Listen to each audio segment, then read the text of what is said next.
Kufuatia tangazo la mkuu wa mkoa wa Dar es Salaam Mheshimiwa Albert Chalamila la kuhusiana na uuzwaji wa viwanja katika eneo lililovamiwa, eneo linalomilikiwa na Shirika la Maendeleo Dar es Salaam DDC, eneo hilo limeanza kuleta utata, na hapa wananchi kutoka katika kata ya Mwembepande, mtaa wa Mbopo, wamekaa kikao kulalamika namna ambavyo viongozi wa Shirika la Maendeleo Dar es Salaam DDC pamoja na askari wa polisi kufika katika eneo hilo na kutumia mabavu, ikiwemo kuja na askari wenye mitutu, lakini pia kuwalazimisha kupima maeneo ambayo tayari wanayamiliki kwa sasa. Kikao hicho kilichofanyika katika ofisi ya serikali ya mtaa wa Mbopo katika kata ya Mwembepande katika halmashauri ya wilaya ya Kinondoni jijini Dar es Salaam kilifikia azimio la kwamba sasa wananchi wanakaa pamoja kuelekea mahakamani, na hivi ndio hali ilivyokuwa, na hawa ni wachache waliozungumza na Jambo TV. Kwa majina yangu naitwa Barnabas Mkenda, ni mkazi wa Mbopo, na kinachoendelea sasa hivi ni kikao kati ya sisi na mwenyekiti. Baada ya kuona kwa muda mrefu tumelishughulikia hili swala kama makamu mwenyekiti wa kamati ya wananchi tuomba tuwasaidie kufuatilia swala la DDC uhalali wake.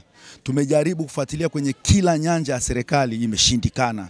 Sasa baada ya kukaa kwa muda mrefu na kuomba swala hilo kidiplomasia, tumeona sasa tunashindwa, kwa sababu DDC wamerudi tena kwa nguvu kubwa ya askari wengi na bunduki, wanapima maeneo na si muda wamepima, na wanahitaji kuuza kwa tarehe 19 mwezi huu, wanauza viwanja hivyo kwa online.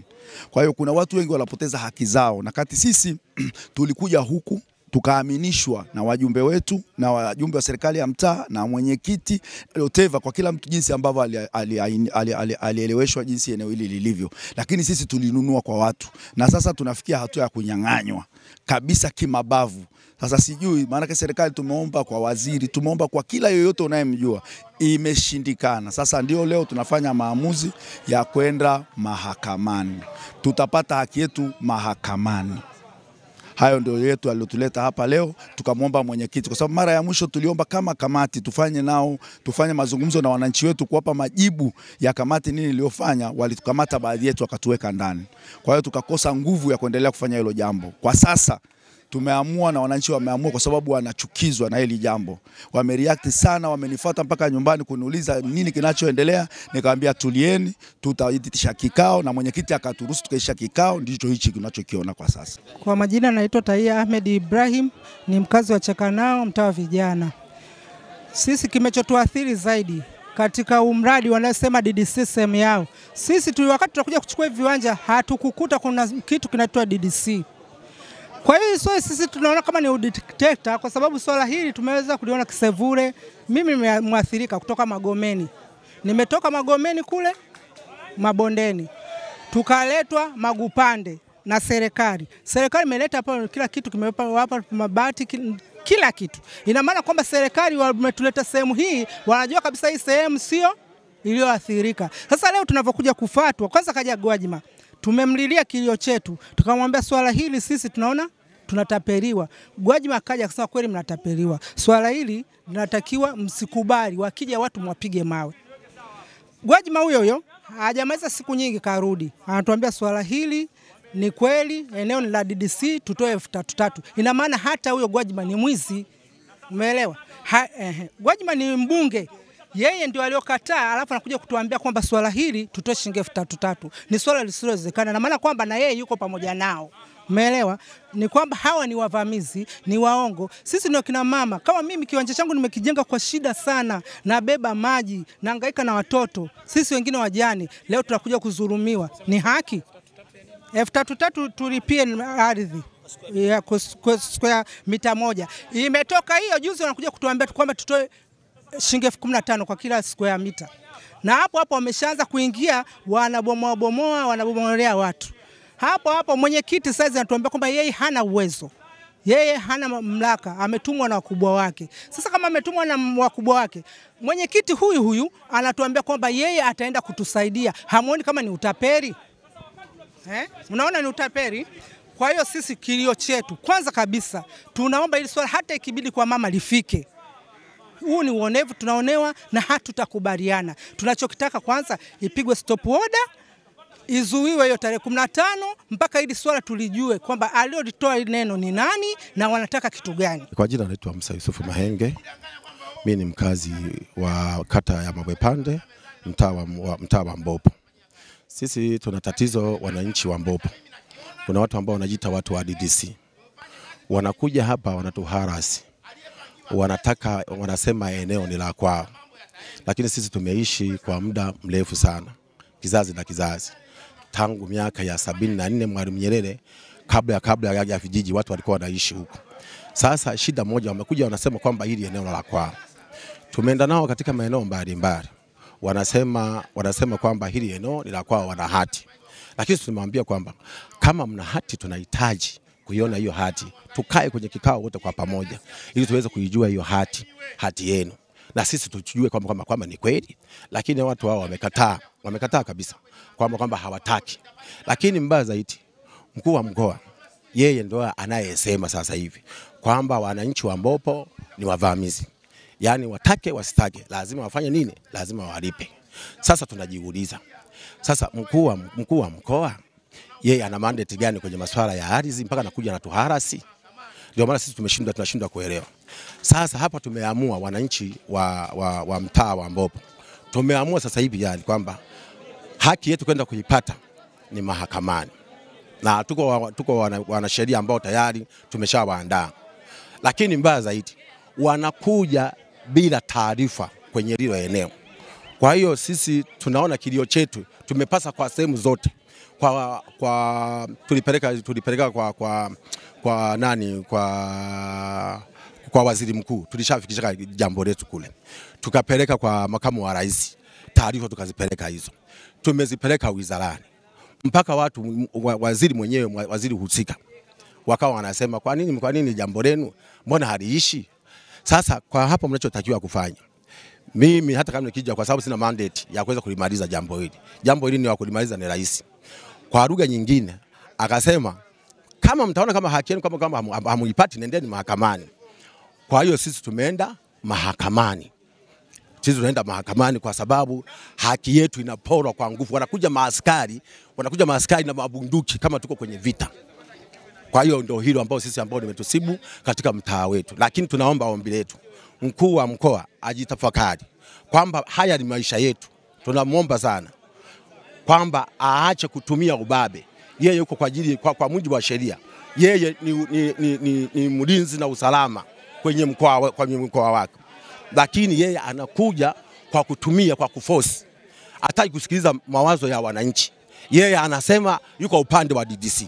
Yeye ina maana kwamba amekuwa hakimu tayari, kwamba yeye ndo anahukumu kwamba sisi ni wavamizi, tuondoke.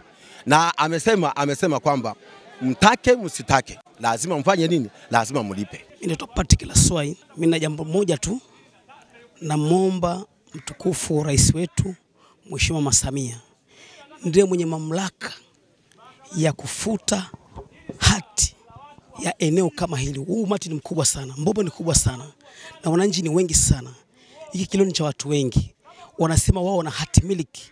Basi kwa heshima na taadhima naomba Mheshimiwa Rais angalie kwa makini hii, kama basi DDC ndio wana hati, basi afute, watu wapimiwe kihalali, waendelee maeneo yao kihalali, lakini wao wafutiwe hati kwa sababu wanasema maeneo eneo la kwao.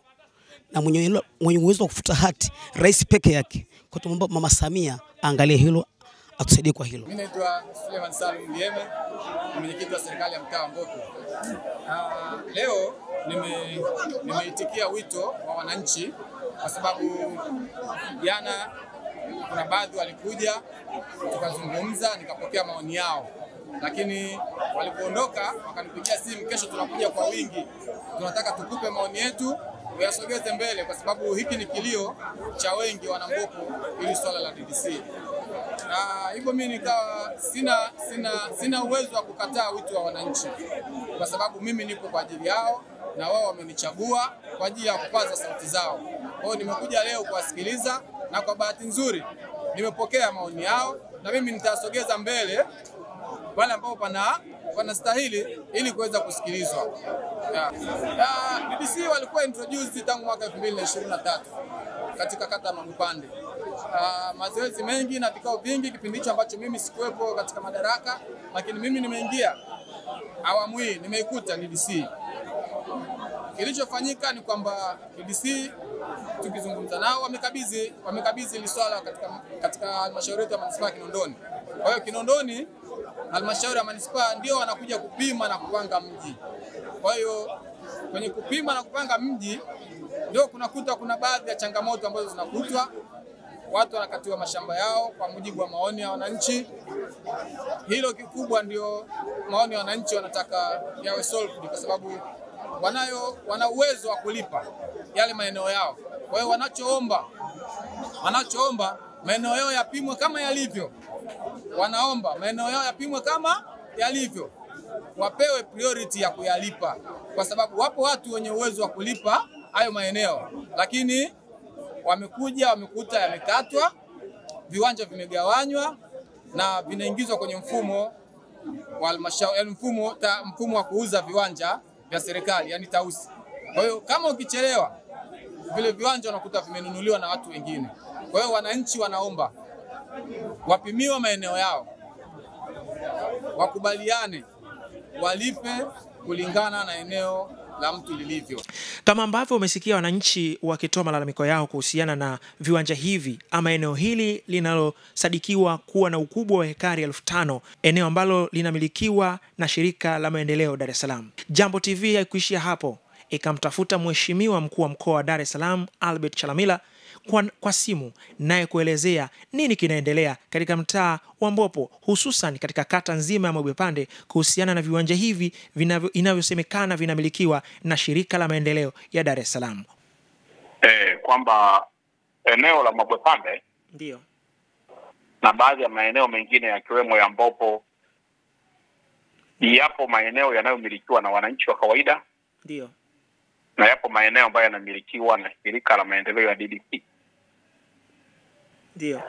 Kwa hiyo kinachofanyika na shirika la maendeleo ya DDC, ndio, tulikushakaa vikao na wanakumbuka wananchi, tulikaa pale maeneo ya Mbopo, ndio, tukazungumza kwa kirefu, ndio, na tukakubaliana kwamba wale ambao wapo kwenye eneo la DDC, ndio, watapaswa kuzingatia masharti yatakayotolewa. Na ninashukuru kwamba wapo wananchi ambao wamekushaanza kutimiza masharti hayo. Na mpaka sasa hati zao tayari, waliotimiza masharti hayo wanaendelea kupatiwa hati zao. Lakini hizo funao ni kwamba maeneo hayo kumekuwa kuna matapeli wa miaka mingi ambao wamekuwa kidhulumu sana maeneo ya watu. Ama ni maeneo ya serikali, ama ni maeneo ya mtu binafsi au ya taasisi. Ndio. Sasa kwa sababu kisema kweli huwa ni hati ambayo inatolewa na Wizara ya Ardhi. Ndio. Kwenye maeneo yale kuna hati ya DDC ambayo huwezi kutoa hati juu ya hati. Ndio. Wapo wananchi kadhaa ambao waliwahi kushika hati iliyotolewa juu ya hati. Ndio. Lakini ambayo kulikuwa kuna makosa na ambayo tayari wale waliofanya hivyo walikushachukuliwa hatua kali za kisheria. Ndio. Kwa hiyo wananchi moja wanapaswa kufahamu, kama yupo kwenye eneo hilo ambalo tumelisema kwa mujibu wa vipimo na ramani, sishauri sana wao kuendelea kukaidi katika jambo ambalo tulikushalizungumza tangu awali. Na kama halipo kwenye maeneo hayo, basi hapo watakuwa na haki yote ya msingi. Nina uhakika kwamba mahakama hata ikipata shauri hilo,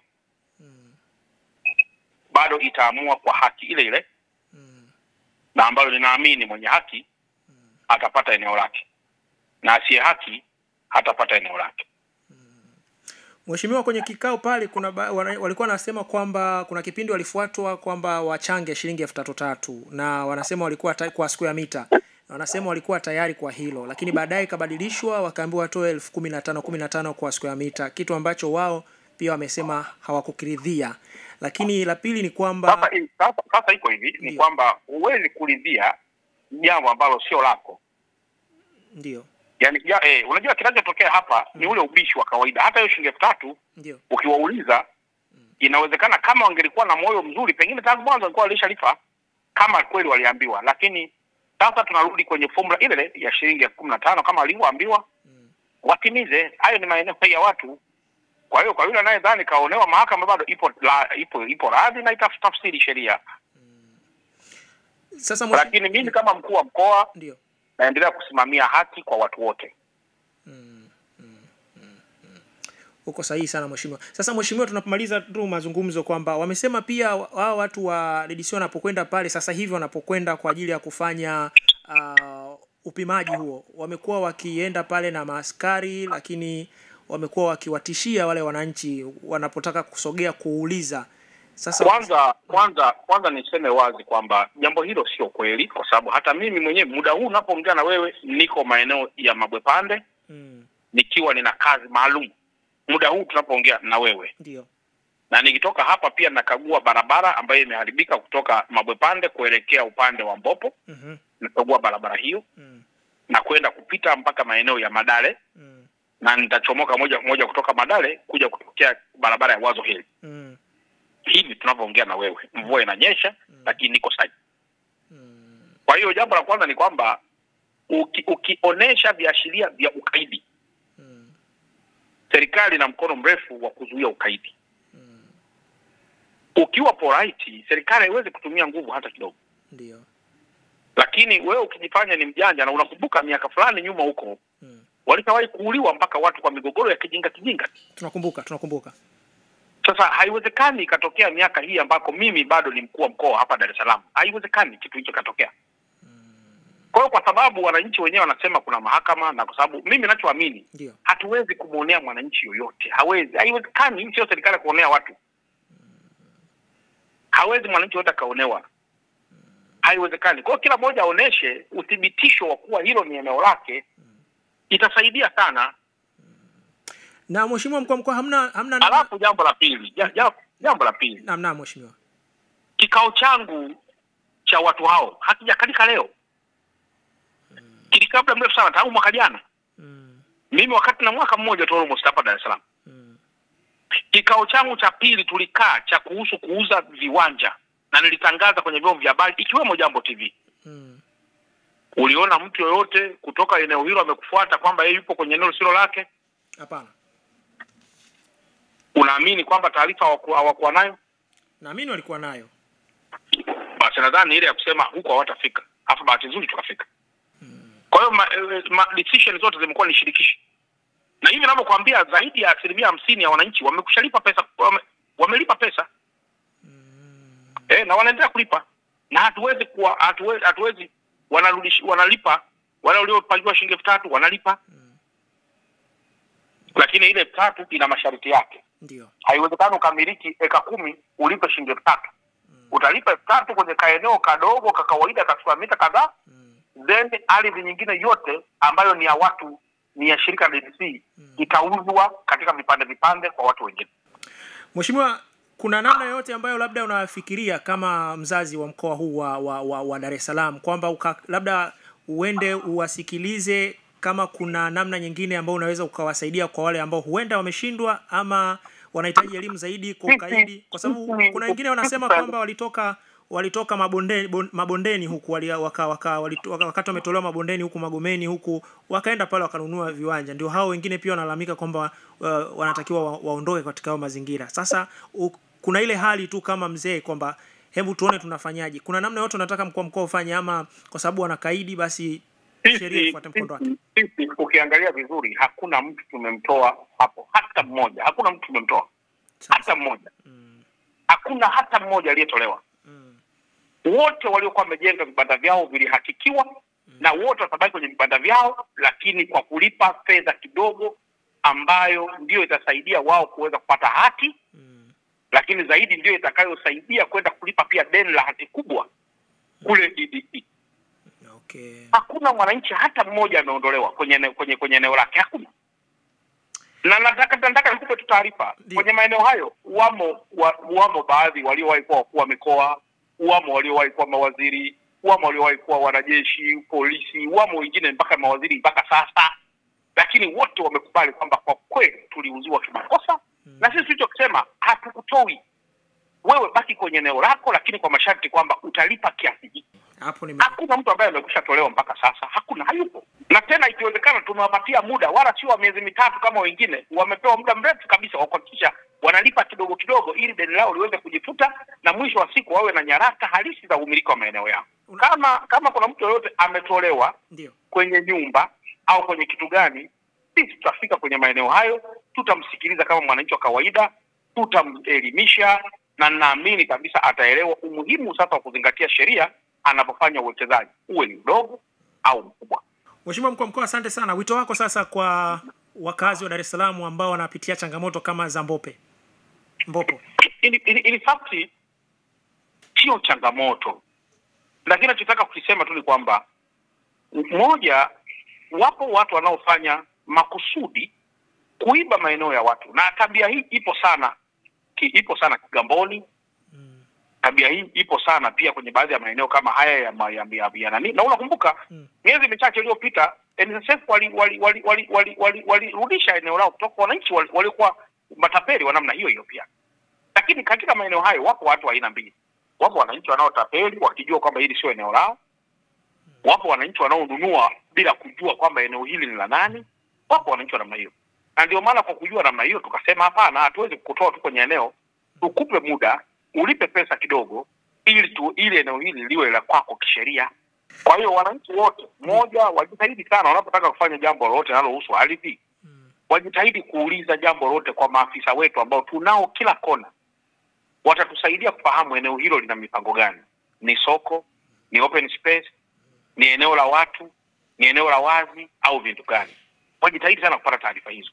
Lakini jambo la pili, utakapogundua kwamba ni kweli uliingia chaka kwa kununua eneo ambalo lina mgogoro, basi usiwe mkaidi. Hakikisha unaweka silaha zako chini, mnakwenda kwenye mazungumzo. Hivi ninapokuambia, kuna wananchi walisema bwana, sisi tutakwenda mahakamani kwenye eneo moja wapo, maeneo fulani. Basi mahakama ikatoa kibali kwamba zibomolewe nyumba zaidi ya 30. Na mimi nisingeweza tena kuendelea tena kuipinga mahakama ilichoamua. Kwa hiyo tulizuia kwa maana ya kwenda tena kukata rufaa, lakini tulifeli. Lakini wale wananchi wangelikuwa tangu mwanzo wangelikuwa wanajua kwamba ni kweli tumefanya hivi. Sasa hebu tusaidiane jamaa, tuzungumze. Zile nyumba zao zilikuwa zijabomolewa. Na muda sio mrefu nitatoa tena tangazo kwa maeneo mengine. Ndio. Kwamba tuilee Dar es Salaam na tuijenge amani kwa kuzuia wizi mdogo mdogo unaofanywa. Umelikuta eneo la wazi mahali, unapima likiwa sio la kwako, unafoji nyaraka, unafanya hivi, unauzia watu, unawapa hasara. Ni jambo moja kubwa sana. Na wengine wanasema mbona huku kuna umeme? Mbona kuna umeme umekuja? Mbona umeme umekuja? Mbona barabara zimechongwa? Mbona vituo vya afya vimejengwa? Mbona shule zimejengwa? Kama nakumbuka vizuri, hata pale Mbopo shule imejengwa kwenye eneo la DDC. Ni sahihi. Na mimi kama mkuu wa mkoa nimewaambia shule ipimiwe eneo, iachiwe eneo, kwa sababu ni hata kama sisi lile eneo, hata kama tukirudisha DDC, bado itatakiwa tununue eneo kwa ajili ya shule za wanafunzi. Kwa DDC walikubali kuacha, hata lote wa DDC, NSSF, na wao kuna eneo walipoachia kwa ajili ya kujenga manani shule. Kwa hiyo sio mtu binafsi tu, ni vitu vingi vinafanyika kimakosa, lakini lazima tukae tujisahihishe ili tuweze kukaa kwa amani.